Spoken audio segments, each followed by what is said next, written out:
Yes, finally. Yes, hello, hello, hello, hello, hello. Hello, good morning, good afternoon, good evening, from wherever you're watching me from. I don't know if if you can hear me because it's my first time to go live on YouTube, and I'll be doing this so often. I missed you so much. I missed your family, but yes, I was off. I was expecting, and that pregnancy was not an easy one, but by the grace of God, I managed to go through it. I gave birth to a healthy baby. I thank God, and I missed you so much. So I decided to come live, and I'll be coming live quite often, almost every day. I'll just make it a point to come and talk with you and share what God has placed on my heart. And my heart goes out for children because I'm a parent now. I know what it means, to hear that the children are under attack. Honestly, the enemy is targeting children, and God has positioned us as gatekeepers. We, the parents, have a role. We have a very big role to play. Why is the enemy targeting children? Because he wants to be in control of the world tomorrow. Children are the leaders of today, because I personally, before before I got married, before I went through school, was a child, and now I'm a parent. So that child you're seeing today is a parent tomorrow. We need these children. We need them to grow up in the ways of God so that, I'm sorry, somebody's trying to call. We need our children to grow up in the ways of God so that when they grow, they will not depart from them. These children, why the enemy is targeting them is because he wants to pervert a generation. And as I started by saying that we are the gatekeepers, God has given us an assignment as parents. We should not give up on our children. We are in a situation where the economy and things are so expensive. Prices of things are going high. So parents find themselves in a position where they have to exchange their time for money. And it's not bad for us to plan for our children, to work for them, and to try to earn and give them a bright future. But a child without morals has no future. So now we are going to have to balance, as parents, we are going to have to balance our time. A child from 0 to 4 years, I know that's a mistake that many parents do, doesn't understand what is good and what is wrong. They are just, their brains are developing. So many parents, when they come back, they are so tired and they want to rest, and the children want their parents. They need, in fact, they don't just want their parents, they need their parents' attention. And the people we entrust with our children determine who our children are going to become. We leave our children with caretakers, but if that caretaker is not of God, they can program your children the wrong way, because children can be programmed. Their brains are developing. So many times we go back home late, we don't have time for our children, and when they make a mistake, we rush to criticize or to shout at them, and as a result, they coil. They don't open up to us. So by the time we find out something wrong in their lives, it's very late. So parents, I want to caution you. A child from 0 to 4 years is not a kind of person who understands. In fact, you can be caning or spanking them, and they don't understand why you're spanking them. Instead, they coil. They don't they don't they don't bring out whatever is supposed to come out of them, the best. So now when they are 6, everything they had kept inside explodes. They become rebellious, like even spanking cannot correct them. And then we are wondering, how did we go wrong? I know the Bible tells us that if we spare the rod, we spoil the child. What if we build a relationship with our children to a point where we can talk to them and they explain to us and we talk and they listen? It's not like we don't take our authority in our positions in their lives as parents, but we need to create a situation where we can also listen to them. I know we are so busy. There is so much happening, so many meetings. I have to go here, I have to do this, I have to do that. But please give a listening ear to your children.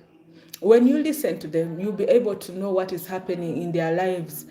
And when you're able to know what is happening in their lives, you're also able to help them. So parents are struggling in that area. I'll give an example. We all want our children to behave a certain way, and we want to see the best coming out of them. But now if your child decides to take the wrong direction, as a parent, it's obvious you explode. You don't expect them to behave like that because that's not how you raised them. A situation like when a child comes saying, "Mom, I'm gay. I want to, I'm gay. I want to swallow these hormonal pills." How do you help such a child? If you condemn the child will close and shut all the doors and put a defensive mechanism. So there's no way you people are going to get along with that child, because the child knows that all you know to do is to criticize, but you don't, in their mind they think you don't love them. But you as a parent know very well that you love your children and you wish them to have a bright future and the best. So what you do is to engage into a conversation with such a child, showing not showing them that you're judging or you hate them, but with love. You correct them with love. You call the child and start a conversation and say, "So you said you're gay." You allow the child to explain to you, what does it mean? "Oh, really? You want to start these hormonal pills? What are they for?" Then now when the child explains to you is when now you can tell them that, "Oh, what about the side effects? Have you looked into the side effects of these pills that you're trying to take? And do you know that what you're doing is biblically not correct, but you're discussing your friends with your child, you're discussing with them." When you create such a relationship with your children, I'm telling you, you will help them.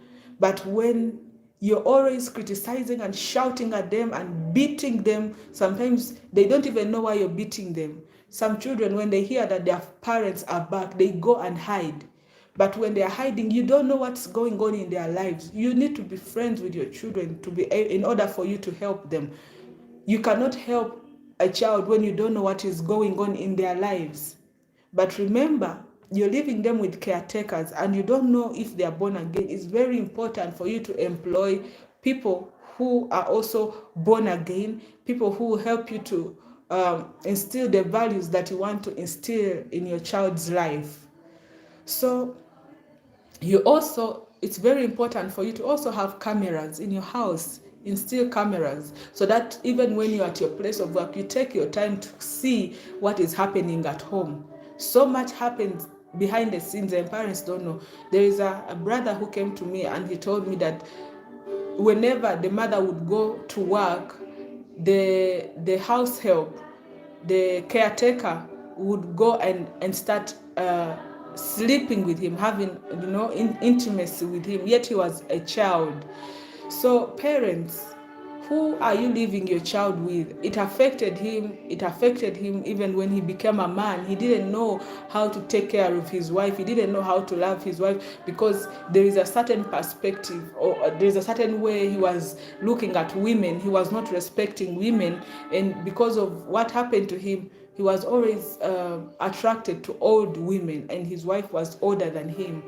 And the wife loved him, she was caring, she was a good lady, but because he disrespected women, he was a disrespectful husband.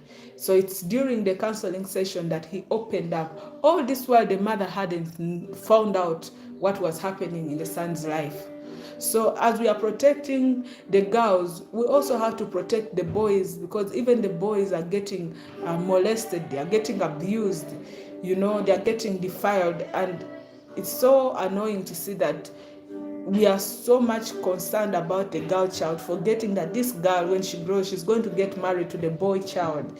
This thing of women empowerment, this is an attack on the men.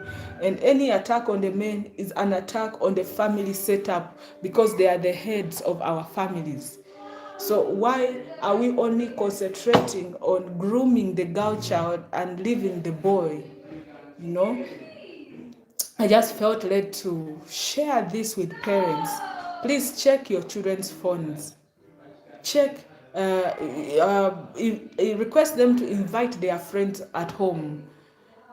Get to know the friends that your children have. Create some time, go out with your children, interact with them, ask them, who is your friend, who is your favorite teacher, why, listen to them. It's not all the time that we have to be the ones talking, don't do this, don't go here, don't touch this. Sometimes you have to allow your children to talk, and you listen as a parent. There you'll be able to help your children. Yes, I'll be coming quite often now that I'm back. Thank God I gave birth to a healthy baby. His name is Zephaniah Wisdom Kimani. Yeah, now I have 3 children, and I'm so grateful to God. Yes, I just felt led to share with you. It has really helped me. I interact with my children. I ask them. Even Zoe, my firstborn, she's almost turning 3. Yes, she wants to be listened to. Just like we, the adults, want to be listened to. Children need to be heard. Their voices need to be heard. So allow your children to express themselves, and make them know that they are special and they are important. Just like you want to feel special and important, they also need to feel special and important, and they also need to be loved. So please take care of these children. Whether it's your child or not your child, whether it's your neighbor's child, it's our responsibility to protect these children. Yes, I'm going to record somebody's testimony on Life is Spiritual YouTube channel every Friday. You can check us out. My documentaries are there. My testimony is there. Yeah, so I'll be sharing with you. I've missed you so much. I'm sorry I had to go on leave because I was having a medical condition that required me to rest, and I was pregnant. I had low blood pressure, and I was expecting, so I didn't need to work myself out. But now I'm back and I'm healed, and my baby is healthy. Yes, I love you, but Jesus loves you more. I remain Erica Mukisa Kimani, aka Mama Maisha, or Mami Zion and Zeph. Yes, God bless you. I love you so much. Please think about the children.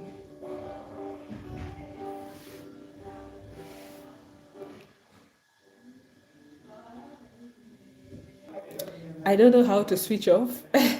I'm trying to. It's my first time to go live, but I will learn. Yeah. Yes.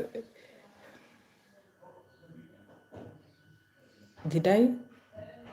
Did I switch off? Oh my God. Hey.